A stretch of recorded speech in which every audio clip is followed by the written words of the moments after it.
వింటా ఉంటే చాలా భయానకంగా ఉంది. అంటే హ్మ్. ఆహ్, నేను చదువుకునే దినాల్లో ఎఫ్ఎక్స్ 81 అనే దాన్నేమంటారు కాలిక్యులేటర్ వాడేవాళ్ళం. అంటే, అంటే దట్ ఈస్ మై లెవెల్ అని చెప్తున్నాను నేనది. So, I did not even use a computer. So, ఇవన్నీ గూడా వింటా ఉంటే it is beyond our head, beyond our imagination. హ్మ్. మేబీ కథల్లో చదువుతుండేవాళ్ళనమాట. ఆ కథలే నిజమవుతున్నట్లు అనిపిస్తా ఉంది. అంటే మానవుడు ఒక యంత్రాన్ని తయారు చేస్తే, యంత్రం వాడిని కంట్రోల్ చేయటం, యంత్రం వాడిని విసిగించడం అనేది ఆహ్, ఈ చందమామ కథల్లో చదవటం అలవాటు.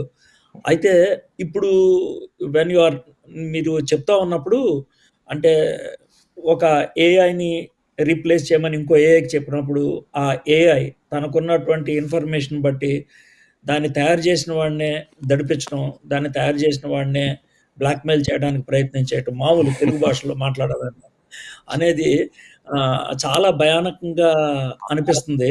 ఇది ఎక్కడికి దారి తీస్తది? ఇది ఎక్కడి దాకా ఎళ్ళిపోగలుగుతది? అంటే ఒకటి ఇప్పుడు మామూలుగా తెలియనటువంటి మానవులకి మాకు భయం కలగటం అనేది సహజం. మార్కెట్‌లో భయాన్ని కలగటం అనేది సహజం.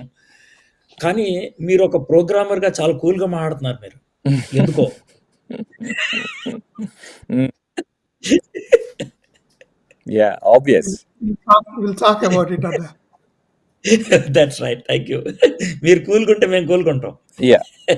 I'm really surprised. అంటే విన్నటువంటి వార్తలు, ఛానెల్స్‌లో వచ్చినటువంటి గందరగోళం అదంతా చూసినప్పుడు ఒక భయానకమైనటువంటి వాతావరణాన్ని సృష్టించారు.